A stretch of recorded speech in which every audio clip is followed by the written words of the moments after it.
भगवत गीता अध्याय 18। सुने जो गीता ज्ञान को, बोले अर्जुन वीर। मुरली वाले सच कहूँ, उपजे मन में धीर। आज्ञा मानू आपकी, करूँ युद्ध मन लाए। वाणी अमृत आपकी, दीनी ही मोह नसाए। धन्य धन्य है यदुपते, कृपा जो मुझ पर कीन। किया अनुग्रह दास पर, हुआ संयम चीन। योगेश्वर तो आप है, अज्ञानी यह पार्थ। विजय सत्य की हुई, मिटा हमारा स्वार्थ। 18वां अध्याय मोक्ष संन्यास योग। इसके पश्चात अर्जुन ने कहा, हे महाभाव, हे अंतर्यामी, मेरी इच्छा संन्यास और त्याग के तत्व को अलग अलग जानने की है। भगवान ने कहा, कितने ही विद्वानों के मत से काम्य कर्मों का त्याग ही संन्यास है, और कुछ विवेकी पुरुषों के मत से कर्म फल का त्याग ही त्याग है।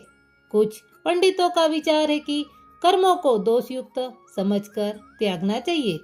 इससे भिन्न दूसरों के विचार में यज्ञ, दान, तप इत्यादि कर्मों का त्याग करना उचित नहीं है।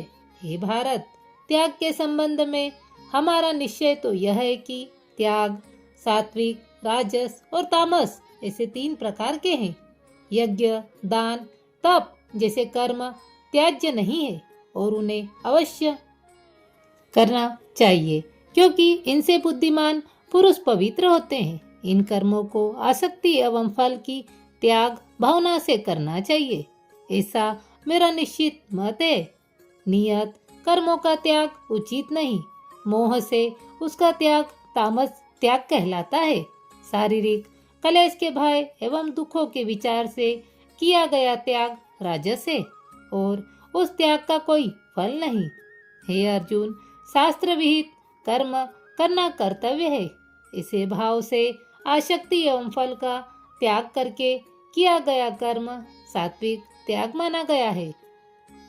जो मनुष्य अहितकर कर्मों से द्वेष तथा हितकारी कर्मों में आसक्ति नहीं रखता, वही सत्यशील, संयमहीन, ज्ञानी एवं सतोगुणी तथा त्यागी है। वास्तव में शरीर रखकर पुण्य त्याग भी संभव नहीं, अतः कर्म फल का त्यागी ही सच्चा त्यागी है। सकामी पुरुषों को मरने के बाद भी अच्छा, बुरा तथा मिश्रित 3 प्रकार का फल मिलता है, किंतु त्यागियों को तो यह विधान नहीं है। हे महाभाव, समस्त कर्मों की सिद्धि के लिए सांख्य में 5 सिद्धांत कहे गए हैं, उन्हें सुनो। आधार, कर्ता, करण, चेष्टाएं और देव, ये 5 हेतु है। मन, वाणी एवं शरीर से होने वाले प्रत्येक कर्म में यही 5 कारण होते हैं। ऐसा होते हुए भी जो केवल आत्मा को कर्ता मानते हैं, वे मूढ़ बुद्धि कुछ नहीं जानते। जिसको कर्तापन का अभिमान नहीं है और जिसकी बुद्धि कर्मों में लिप्त नहीं, वह प्राणियों का वध करके भी न मारने वाला है और न पाप से बंधा है। ज्ञाता, ज्ञान तथा 6 ये तीनों कर्म के प्रेरक है, और कर्ता, करण और क्रिया, इन तीनों के सहयोग से कर्म बनता है। सांख्य शास्त्र के अनुसार ज्ञान, कर्म तथा कर्ता के 3 प्रकार के भेद मुझसे सुनो। जो पृथक पृथक प्राणियों में एक अविनाशी, विभाग रहित परमात्मा की सत्ता को देखता है, वह सात्विक ज्ञान है। जिस ज्ञान के द्वारा प्राणियों में पृथक पृथक सत्ताएं दिखाई देती है, वह राजस ज्ञान है। जिस ज्ञान के द्वारा मनुष्य शरीर को सब कुछ मानकर उसमें आसक्त रहता है तथा जो निरर्थक, बिना युक्ति वाला और तुच्छ है, वह ज्ञान तामस है। शास्त्र विहित तथा अभिमान शून्य एवं जिसके फल की कोई इच्छा नहीं, राग द्वेष को त्याग कर जो कर्म किया जाता है, वह सात्विक है। राजस कर्म वह है जो फल की इच्छा से परिश्रम युक्त और अहंकार युक्त किया जाए। परिणाम, हानि, हिंसा और बलवान का विचार न कर अज्ञानवश किया हुआ कर्म तामसी होता है। निर्भिमान, वक्ता, संग रहित, साहसी और धैर्यवान, कार्य सिद्धि व सिद्धि में सम और विचार रहित कर्ता सात्विक होता है। रागी, फल का इच्छुक, लोभी, हिंसक, अशुद्ध आचरण वाला और हर्ष शोक लिप्त करता राजस होता है। अशिक्षित, विक्षित, अभिमानी, सट, दूसरे की जीविका का नाशक एवं शोक मग्न आलसी करता तामस कहा जाता है। गुणों के ही समान हे अर्जुन, बुद्धि और धारण के तीन भेद सुनो। हे पार्थ, प्रवृत्ति, निवृत्ति, कर्तव्य, अकर्तव्य, भय, अभय, बंधन एवं मोक्ष को जानने वाली बुद्धि सात्विकी है तथा धर्म, अधर्म, कर्तव्य और अकर्तव्य को यथार्थ में जानने वाली बुद्धि राजसी है। हे पार्थ, अधर्म को धर्म तथा समस्त अर्थों को विपरीत मानने वाली बुद्धि तामसी है। ध्यान योग से अचल या मान धारण से मन, प्राण, इंद्रियों की क्रियाओं को धारण करने वाली धारणा सात्विक है। फल की इच्छा में, आसक्ति में धर्म, अर्थ तथा काम की धारणा राजसी है। और हे पार्थ, मूर्खों द्वारा भय, दुख तथा उम्मता आदि को न त्यागी जानने वाली धारणा तामसी है। इसी प्रकार सुख के भी तीन भेद सुनो, जिसमें भजन, ध्यान आदि का अभ्यास करके दुख की निवृत्ति होती है तथा साधना आरंभ में जो विष जैसा प्रतीत होता है और परिणाम में सुधा के समान है, वह ईश्वर संबंधी बुद्धिजन्य सुख सात्विक है। जो सुख आरंभ में अमृत तुल्य है और अंत में विष जैसा है, वह विषयों और इंद्रियों के संयोग से होने वाला सुख राजसी है। जो आदि अंत दोनों में मोह उत्पन्न करता है और नींद, आलस्य, प्रमाद का कारण है, वह सुख तामसी है। अतएव पृथ्वी, आकाश, देवलोक और अन्यत्र भी प्रकृति के तीनों गुणों से भिन्न नहीं है। हे परंतप, ब्राह्मण, क्षत्रिय, वैश्य और शूद्रों के कर्म स्वाभाविक गुणों में विभक्त हैं। शम, दम, तप, सोच, क्षमा, नम्रता, ज्ञान, अनुभव, आसक्ति ये ब्राह्मणों के कर्म है। शूरवीरता, तेज, धैर्य, चतुरता, युद्ध में डटे रहना, दान, सात्विक ये क्षत्रिय के कर्म है। कृषि, गोपालन, खरीदना, बेचना तथा सत्य व्यवहार वैश्य के कर्म और सरल भाव से उपरोक्त सबकी सेवा करना शूद्रों के स्वाभाविक कर्म है। जो व्यक्ति अपने अपने कर्म में रत रहकर सिद्धि प्राप्त करते हैं और जिन व्रतियों के अनुसार सिद्धि प्राप्त होती है, वह भी सुनो। जिससे समस्त भूतों की उत्पत्ति हुई है और जिसमें सब सृष्टि व्याप्त है, उस परमात्मा का अपने कर्मों से पूजन करके मनुष्य सिद्धि को प्राप्त करता है।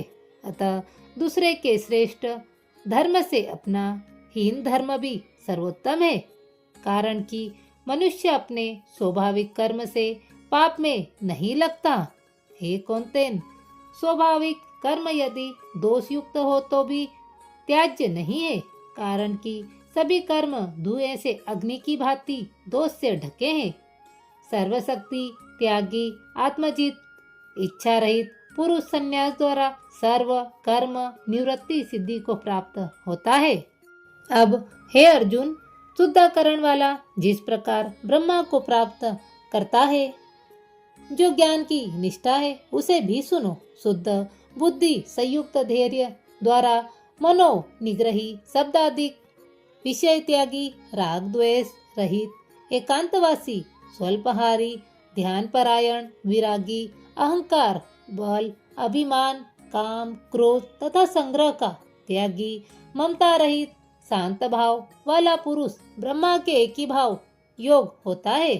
ब्रह्मा में एक ही भाव वाला पुरुष प्रसन्नचित रहता है तथा शोक एवं इच्छा रहित हो सब भूतों में समभाव रहकर पराभक्ति प्राप्त करता है।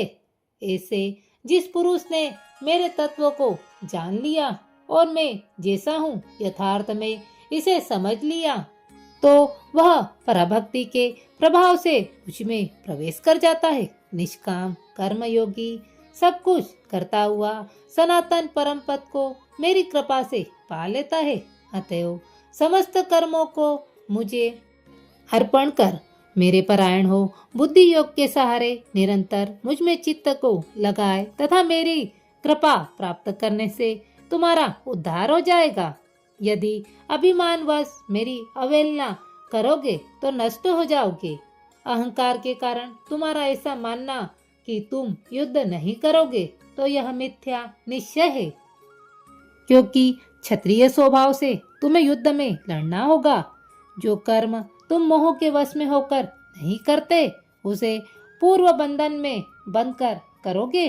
प्राणियों को तो उनके हृदय में रहने वाला ईश्वर यंत्रारूढ़ की भांति हे अर्जुन माया से भ्रमा रहा है। अतः हे भारत, सब प्रकार उसी परमात्मा की शरण लो, जिसकी दया से परम शांति अविनाशी परम धाम को प्राप्त होगे। यह गुप्त रहस्यमय ज्ञान मैंने पूर्ण रूप से समझा दिया। अब जैसी तुम्हारी इच्छा हो वैसा ही करो। इसके अतिरिक्त और भी गूढ़ ज्ञान कहूँगा, उसे भी सुनो। तुम मेरे लिए प्रिय मित्र हो, इसलिए तुम्हारे हित की इच्छा से कहता हूँ। तुम मेरे को अपना मन अर्पण कर दो, मेरे भक्त बनो, मेरे लिए यज्ञ करो, मुझे नमस्कार करो। मैं सत्य कहता हूँ, तुम मुझे ही पाओगे, क्योंकि तुम मेरे प्रिय सखा हो। सब धर्मों का त्याग कर केवल मेरी शरण ग्रहण करो, मैं समस्त पापों से मुक्त कर दूंगा। इसका सोच न करो। मेरे इस गीता रहस्य को ऐसे पुरुष से कभी न कहना जो न तो तप करता, न भक्त हो, न सुनने की इच्छा रखता हो, मेरे निंदक हो तथा जो सेवा भाव वाला भी न हो। जो इस परम गोपनीय ज्ञान को मेरे भक्तों में कहेगा अथवा सुनावेगा वह अवश्य मुझे ही प्राप्त होगा। मेरे इस प्रिय कर्मों को करने वाला पुरुष से बढ़कर मेरा प्रिय इस भूमंडल में न दूसरा है न होगा। हम दोनों के संवाद रूप इस गीता ग्रंथ को जो कोई पढ़ेगा, मेरा मत है कि उसके द्वारा मेरा ज्ञान यज्ञ से पूजन होगा। जो श्रद्धालु दोष रहित दृष्टि वाला होकर इसे सुनेगा वह पाप मुक्त होकर शुद्ध कर्म करने वालों के श्रेष्ठ लोक को प्राप्त होवेगा। हे धनंजय, क्या मेरा यह वचन तुमने एकाग्रचित से सुना? क्या तुम्हारा अज्ञान से उत्पन्न हुआ मोह नष्ट हो गया? इस प्रकार भगवान के पूछने पर अर्जुन बोला, हे अच्युत, आपकी कृपा से मेरा मोह नष्ट हो गया है, स्मृति प्राप्त हो गई है। अब संयम रहित हो आपकी आज्ञा अनुसार कार्य करूंगा। तब उपरांत संजय ने कहा, हे राजन, मैंने वासुदेव तथा महात्मा अर्जुन के परम रहस्य युक्त और रोमांचकारी संवाद को सुना तथा इस गोपनीय रहस्य को भगवान वेद व्यास द्वारा प्रदान की हुई दिव्य दृष्टि से स्वयं योगेश्वर श्री कृष्ण को साक्षात कहते हुए सुना। अतएव श्री केशव और अर्जुन के इस रहस्यमय अद्भुत संवाद को बारंबार स्मरण कर मैं हर्षित होता हूँ तथा हे भारत, हे राजन, हरि के उस विचित्र स्वरूप को स्मरण कर मुझे बड़ा विस्मय और प्रसन्नता होती है। विशेष क्या कहूँ, मेरा तो ऐसा मत है कि जहाँ योगेश्वर भगवान श्री कृष्ण है, जहाँ गाड़ीधारी अर्जुन है, वहाँ ही जय, लक्ष्मी, वैभव तथा अचल नीति वर्तमान है। 18वें अध्याय का महत्व। श्री नारायण जी बोले, हे लक्ष्मी, अब 18वें अध्याय का महत्व सुनो।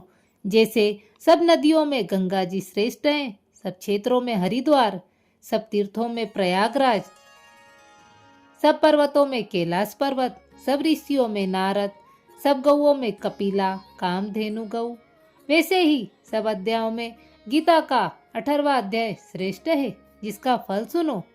देवलोक में इंद्र अपनी सभा लगाए बैठे थे, उर्वशी नृत्य कर रही थी, सब बड़ी प्रसन्नता में बैठे थे। इतने में एक चतुर्भुज रूपधारी को पार्षद ले आए तथा इंद्र से सब देवताओं के सामने कहा, तू उठ, इसको बैठने दे।